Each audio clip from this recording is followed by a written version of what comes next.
Join Forum IAS Academy, trusted by hundreds of toppers, including IAS Rank 1 Shruti Sharma.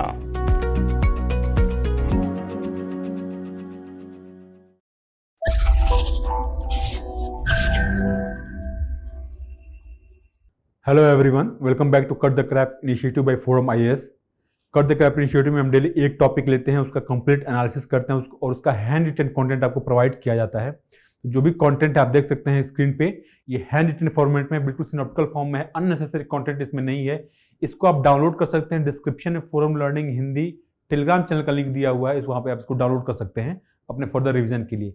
आज जो हमने topic लिया है ये करंट अफेयर्स से नहीं है, लेकिन आपके लिए बहुत इंपॉर्टेंट है। जब भी कभी बात होगी, जब भी कोई क्वेश्चन आएगा पॉलिसी मेकिंग पे या फिर वेलफेयर डेमोक्रेसी पे या फिर एसए में डेमोक्रेसी से रिलेटेड अगर कोई भी एसए आता है तो उसके कंटेंट को आप यूज कर सकते हैं।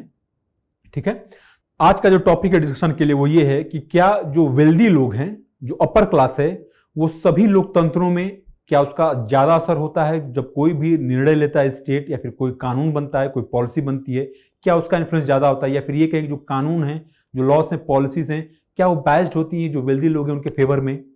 ये हमारा आज का डिस्कशन। और इसका जो कंटेंट है, कंटेंट को आप काफी सारे क्वेश्चंस में यूज कर सकते हैं। खासकर एसए में अगर डेमोक्रेसी पे कोई भी एसए आता है, इस कंटेंट को काफी अच्छे तरीके से आप यूज कर सकते हैं। या फिर पॉलिसी मेकिंग पे अगर जीएस पेपर 2 में क्वेश्चन आता है, वेलफेयर स्कीम्स पे क्वेश्चन आता है, पार्लियामेंट पे अगर कोई क्वेश्चन आता है, वहां पे इस कंटेंट को आप यूज कर सकते हैं। तो सवाल ये है कि क्या जो वेल्दी लोग हैं, वेल्दी क्लास है, उसका इन्फ्लुएंस ज्यादा होता है गवर्नमेंट के डिसीजंस पे? देखिए, लोकतंत्र यानी डेमोक्रेसी को अब तक का सबसे अच्छा सिस्टम गवर्नेंस सिस्टम कहा गया है। क्यों? क्योंकि डेमोक्रेसी में जितने भी सिटीजन्स हैं सबकी ओपिनियन को अकाउंट में लिया जाता है किसी भी निर्णय पे आने से पहले। अब क्या होता है डेमोक्रेसी में कि डेमोक्रेसी में देखिए इलेक्शंस होते हैं, जो रिप्रेजेंटेटिव्स हैं, एमपीस हैं, एमएलएस हैं, वो चुन के जाते हैं और वहां पे पार्लियामेंट हो चाहे स्टेट लेजिस्लेचर हो, वहां पे जो लोग उनको चुनते हैं उनके जो इंटरेस्ट है उनकी बातों को वहां पे रखते हैं। तो कहने का मतलब यह है कि जितने भी लोग हैं सबके ओपिनियन को अकाउंट में लिया जा रहा है किसी भी निर्णय पे आने से पहले। लेकिन ये बात तो हुई अब परफेक्ट डेमोक्रेसी की, लेकिन क्या डेमोक्रेसी सभी जगह परफेक्ट है? ठीक है, ये बात हुई परफेक्ट डेमोक्रेसी की। लेकिन अगर आप देखें रियलिटी, तो रियलिटी में क्या है कि डेमोक्रेसी कहीं परफेक्ट नहीं है। और ये जरूर पाया गया है कि जो एफ्लुएंट लोग हैं उनका कहीं ना कहीं ज्यादा इन्फ्लुएंस होता है किसी भी तरह का डिसीजन लेती है गवर्नमेंट उसमें।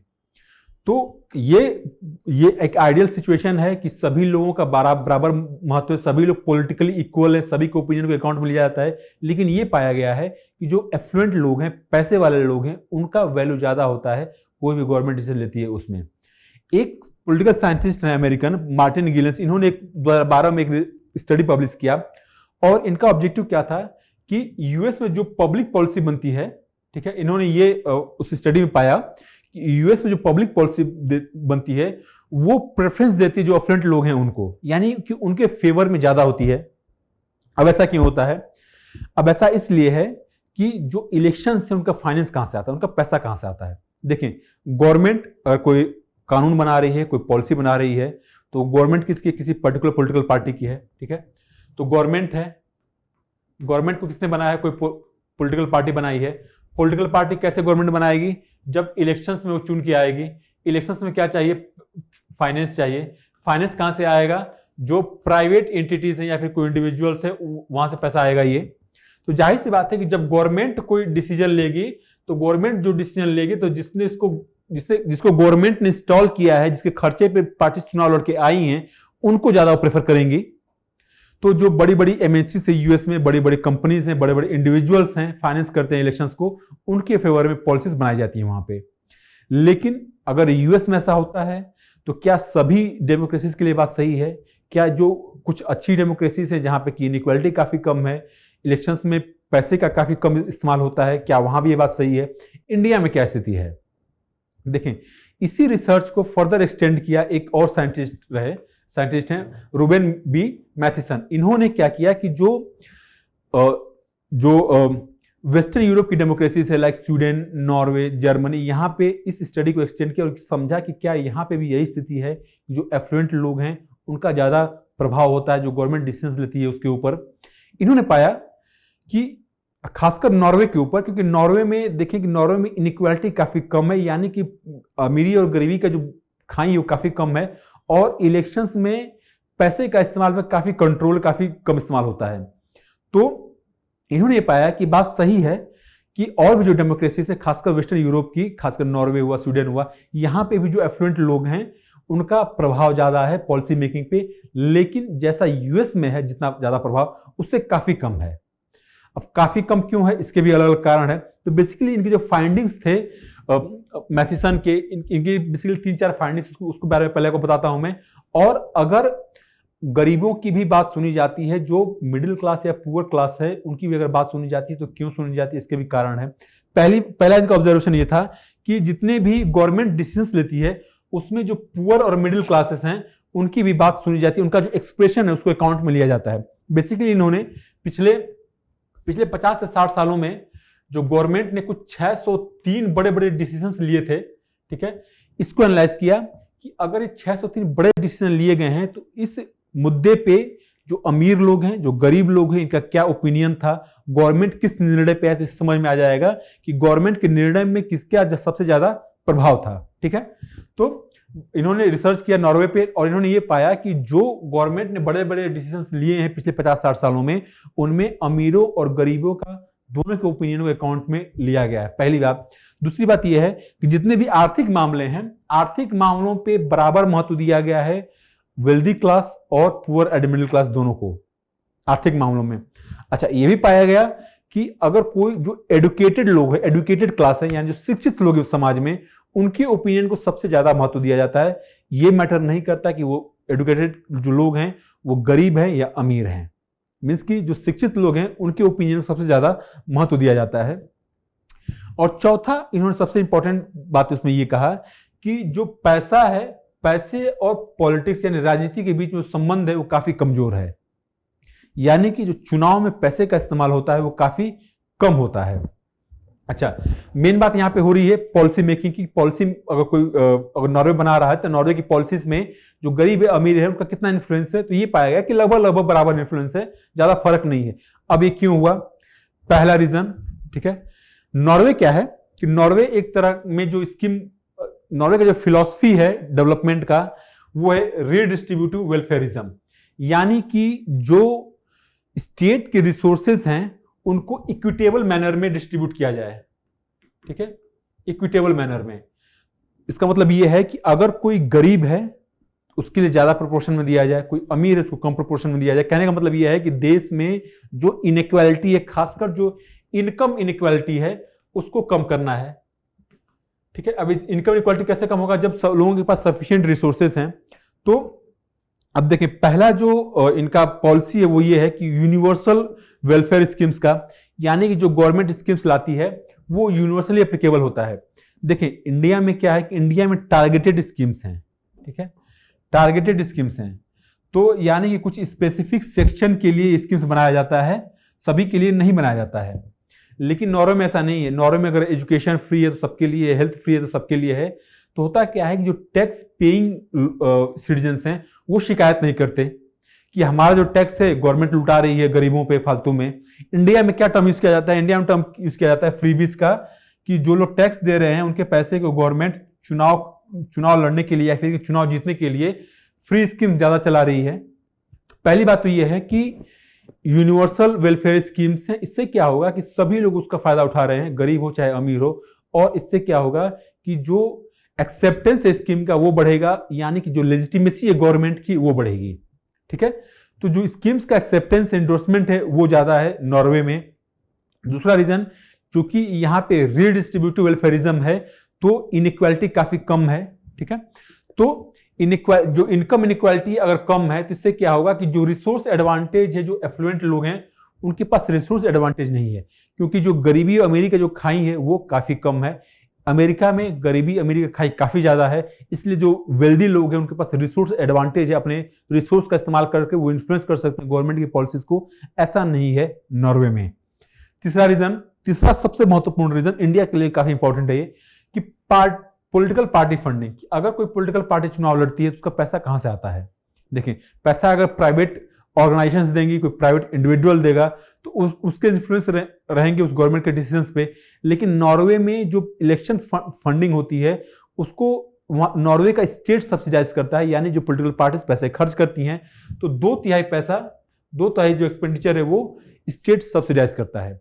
इसका मतलब क्या हुआ कि जो प्राइवेट मनी है उस पर डिपेंडेंट नहीं होता वहां का जो इलेक्शन होता है वो। इसकी वजह से क्या होता है कि जो गवर्नमेंट के डिसीजन होते हैं उस पर प्राइवेट ऑर्गेनाइजेशंस का या फिर वेल्दी लोगों का इन्फ्लुएंस नहीं होता है।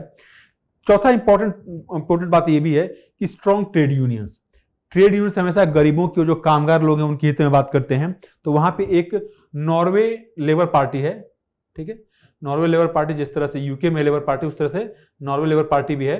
तो ये जो ट्रेड यूनियन से ये लिंक्ड है नॉर्वे लेबर पार्टी से, और वहां पे जो गवर्नमेंट के इंपॉर्टेंट इकोनॉमिक और सोशल डिसीजंस होते हैं, पॉलिसीज होती हैं, उस पर इनका काफी ज्यादा असर होता है। और यही नहीं, असर तो होता ही है, जो एफ्लुएंट लोग हैं उनको एक तरह से ये काउंटर वेलिंग फोर्स की तरह एक्ट करते हैं, उनके इन्फ्लुएंस को ये बैलेंस करते हैं।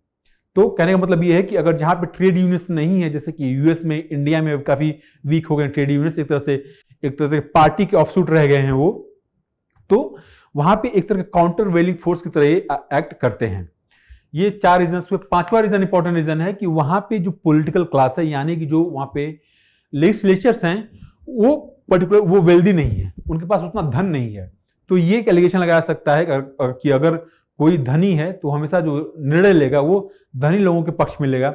लेकिन अगर वेल्दी पॉलिटिशियंस नहीं है नॉर्वे में, तो ये बात भी सही है कि उनका जो डिसीजन होगा वो ऑब्जेक्टिव होगा, वो फेवर नहीं करेगा रिच को। 5वीं बात ये थी। 6ठी बात, एक इंपॉर्टेंट बात ये है कि नॉर्वे में एक कानून है कि जो भी गवर्नमेंट के इंस्टीट्यूशंस हैं उसमें जो विमेन है उनका प्रोपोर्शनेट रिप्रेजेंटेशन होना चाहिए। जैसे इंडिया में बात होती है विमेन रिजर्वेशन बिल की, कि अगर ये लागू हो जाएगा तो 30% सीट्स रिजर्व हो जाएंगी विमेन के लिए।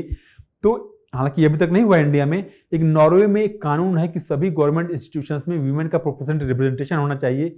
अब देखिए, अगर विमेन किसी इंस्टीट्यूशन में है तो विमेन का क्या है कि विमेन, अगर बात करें हम वेल्थ की, तो विमेन जो है वेल्थ के मामलों में जो मेन है, जो मेल से उनसे कम उनके पास वेल्थ होता है। ऑन एन एवरेज वेल्थ कम होता है विमेन के पास कंपेयर टू मेन कहीं भी।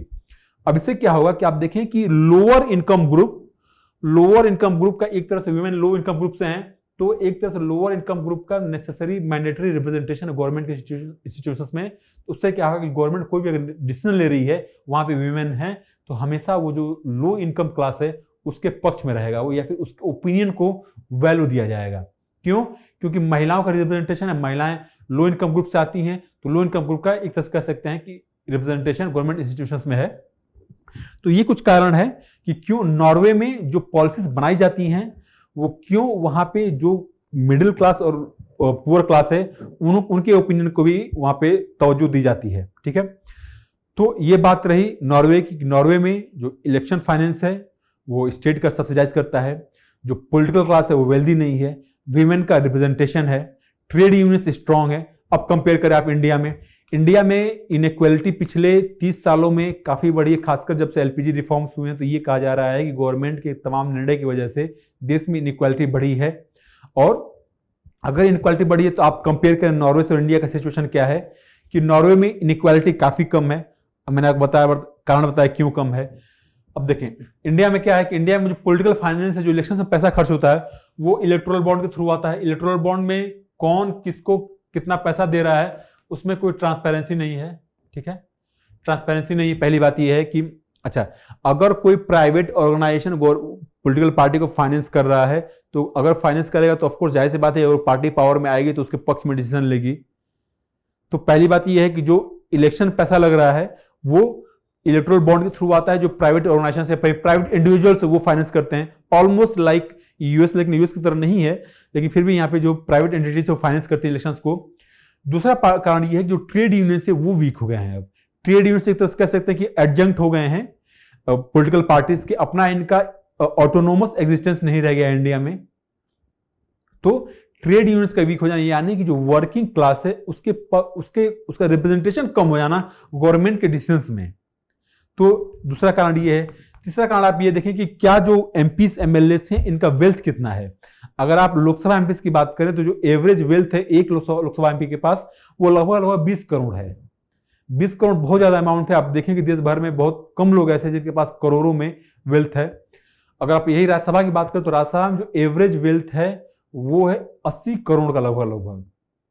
तो जो पॉलिटिशियंस है वो भी वेल्दी हैं, तो जो डिसीजंस लिए जा रहे हैं, ऐसा एलिगेशन लगाया जा सकता है कि जो रिच क्लास है उसके पक्ष में लिए जा रहे हैं, क्योंकि जो मेंबर्स हैं, जो एमपीज हैं, वो खुद ही रिच क्लास से आते हैं। आप देखें कि वुमेन का रिप्रेजेंटेशन कैसा है, बार बार वुमेन रिजर्वेशन बिल की बात की जा रही है लेकिन अभी तक नहीं आया। और अभी जो खासकर पार्लियामेंट की अगर मैं बात करूं तो पार्लियामेंट में समवेयर अराउंड 10% के आसपास, कुछ 10.5% शेयर है महिलाओं का पार्लियामेंट में। स्टेट असेंबलीज में ये नंबर और भी खराब है, कुछ 9.5% जो एमएलए हैं देश भर में वो महिलाएं हैं। कहने का मतलब ये है कि महिलाओं का भी रिप्रेजेंटेशन काफी कम है, और यही कुछ कारण है कि देश में इनइक्वालिटी काफी ज्यादा है। और एक ये भी कह सकते हैं कि जो पॉलिसीज बनाई जा रही हैं वो जो अमीर क्लास है, जो एफ्लुएंट क्लास है, उसके फेवर में बनाई जा रही हैं। ठीक है, तो इनइक्वल जो पॉलिसी मेकिंग है, पॉलिसी मेकिंग पे किसका ज्यादा इन्फ्लुएंस है, इस पे डिपेंड करता है कि देश में इनइक्वालिटी है कि नहीं है। और दूसरी इंपॉर्टेंट बात कि जो इलेक्शन है उसको फाइनेंस कौन कर रहा है। ठीक है, तो ये था हमारा डिस्कशन डेमोक्रेसी और पॉलिसी मेकिंग पे। Thank you very much.